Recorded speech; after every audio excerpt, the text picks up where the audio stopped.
जय साई राम। जय श्री राम। जय श्री राम। आपके साईं आंटी राम भक्त हनुमान चैनल के माध्यम से आपके रूबरू। साथियों, मेरे पास कई बार फ़ोन आते हैं, व्हाट्सएप पर मैसेज आते हैं, या फिर हनुमान मंदिर या साईं मंदिर में जब हम अपने साथियों से मिलते हैं तो अक्सर वो मुझसे यही पूछते हैं कि आंटी, जब हम हनुमान जी की पूजा के बारे में वीडियोस देखते हैं, सब अलग अलग तरह से बनाते हैं। कोई कुछ बताता है, कोई कुछ बताता है, हम कंफ्यूज हो जाते हैं। कोई कहता है इस तरह से संकल्प लो, कोई कहता है ऐसे लो, ऐसे मनोकामना पूरी होगी। किसी वीडियो में हम सुनते हैं 3 बार हनुमान चालीसा पढ़ो, संकल्प लो। कभी हम पढ़ते हैं 9 बार लो, कभी हम पढ़ते हैं 11 बार लो, कभी हम पढ़ते हैं 108 बार लो। तो हम बड़े कंफ्यूज होते हैं। आंटी, आप कैसे करते हो, मुझसे पूछते हैं। तो साथियों, मैं हर वीडियो में आपसे यही बात कहती हूँ, अब फिर कह रही हूँ कि भक्ति प्रार्थना सबकी अपनी होती है, अपने तरीके से करनी चाहिए और अपने तरीके से ही होती है।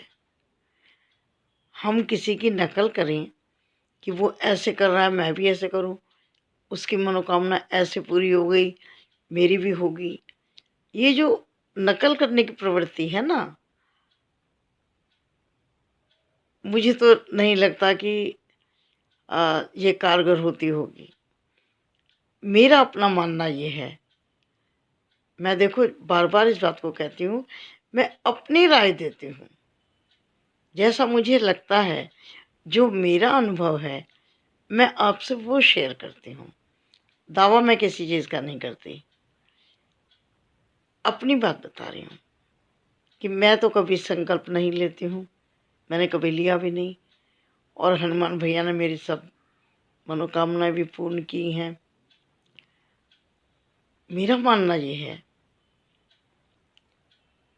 कि विधि विधान अलग प्रक्रिया है, और जिस शक्ति के सामने हम बैठे हैं, जिस देवी देवता के समक्ष हम बैठे हैं, उनसे हमारा तारतम्य होना, जुड़ना ज़्यादा महत्वपूर्ण है। विधि विधान तो हमने सब कर लिया और हम उनसे जुड़ पा नहीं रहे, तो क्या मनोकामना पूरी होगी, कैसे होगी? मुझे नहीं लगता कि होगी। हाँ, विधि विधान में कोई कमी रह गई, लेकिन हम पूरी तरह उस शक्ति से जुड़े हैं। हम बिल्कुल रम गए उनमें, हमें दाएं बाएं कुछ नहीं दिख रहा। वो हैं और हम हैं, बस हमें वो इष्ट नज़र आ रहे हैं और हम उनसे अपना दुख दर्द मनोकामना बता रहे हैं और वो सुन रहे हैं। जब ये भाव फलीभूत हो जाता है, हमारे अंदर आ जाता है और महसूस भी होता है, वही क्षण होता है जब हमारी मनोकामना पूर्ण होती है। ऐसा मेरा मानना है।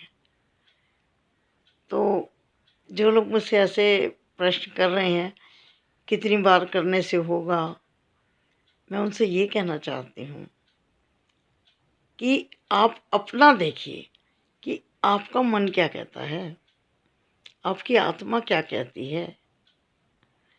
अगर आपका मन कर रहा है कि मैं हर रोज़ हनुमान चालीसा 1 बार पढूं, मन कर रहा है ना आपका, 1 बार पढ़ो। और आपका मन है कि नहीं, मैं 1 बार से ज़्यादा बार पढ़ूं, सुबह शाम पढ़ूं, तो 2 बार पढ़ लीजिए। आपका मन है कि मुझे 9 दिन तक 9 बार पढ़नी है, जैसा मेरा मन हमेशा ये होता है कि क्योंकि 9 का अंक मंगल का है, हनुमान जी का है। तो मुझे पर्सनली 9 बार पढ़ना अच्छा लगता है, 9 दिन तक 9 बार। अब मैं संकल्प ऐसे पानी लेकर नहीं करती हूँ, मैं तो सिंपल बस हनुमान भैया के सामने दिया जला के बोल देती हूँ कि हनुमान भैया, मेरी ये मनोकामना है, मेरी इच्छा ये है, और इस इच्छा के तहत मैं 9 बार हनुमान चालीसा प्रतिदिन पढ़ूंगी, लेकिन समय की पाबंदी के साथ नहीं। 3 सुबह, 3 दोपहर, 3 शाम, या 3 सुबह, 3 शाम और 3 रात को 10 बजे। तो खुली करती हूँ मैं कि जब भी मुझे समय मिलेगा मैं इस तरह से खुला पाठ करूँगी। इसे मैं खुली पूजा कहती हूँ कि संकल्प वाली नहीं है, खुली पूजा। जब समय मिल रहा है तब करूँगी, लेकिन मैं एक दिन में 9 बार हनुमान चालीसा पढ़ना चाहती हूँ भैया हनुमान जी, और 9 दिन तक पढ़ना चाहती हूँ। तो मैं ऐसे पढ़ लेती हूँ।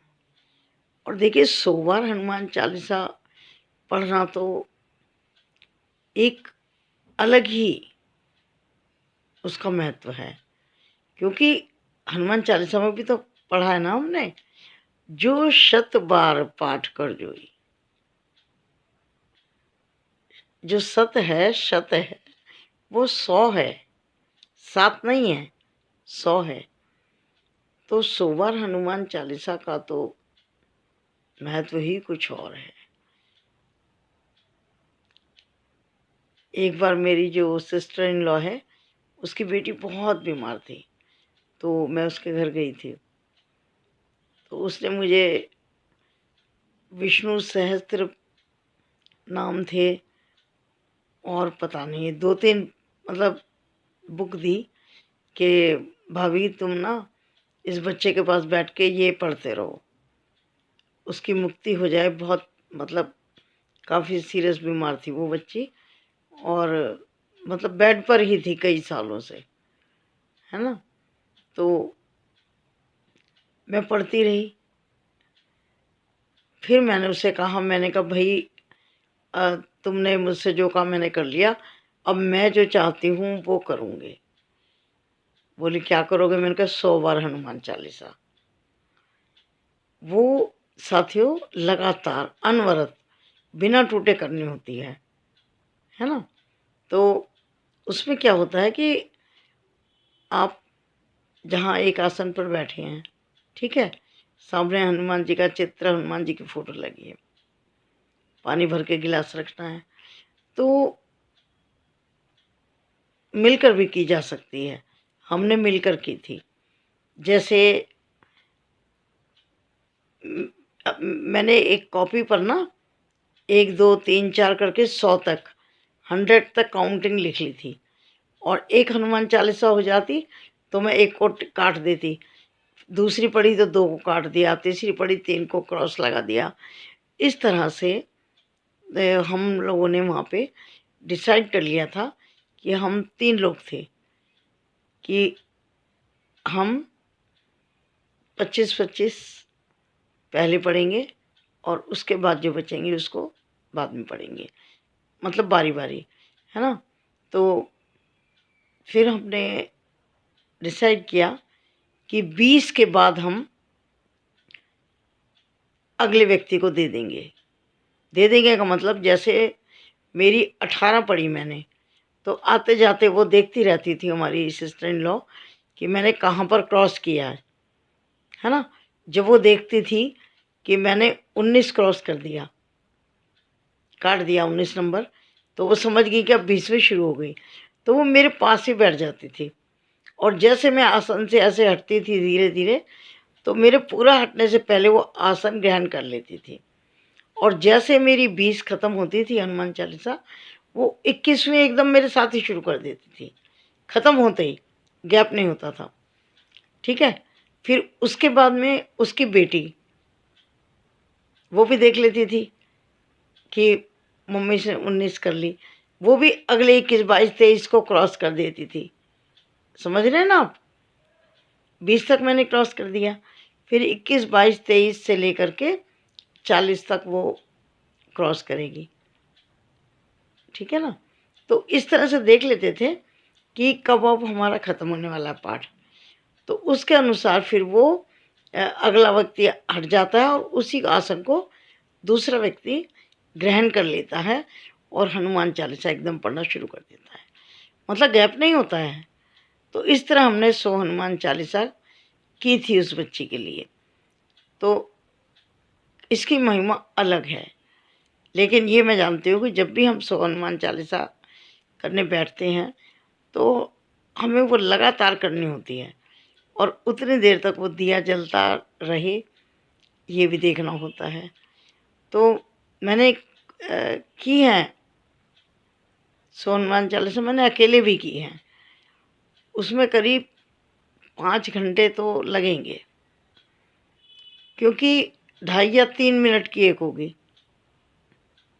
ठीक है, 3 मिनट की भी लगा के चलते हो तो 100 या 300 मिनट हो गए, और 1 घंटे में 60 मिनट, तो 60 पंजा 300, 5 घंटे हो गए, यानी 5.5 घंटे आप लेकर चलें,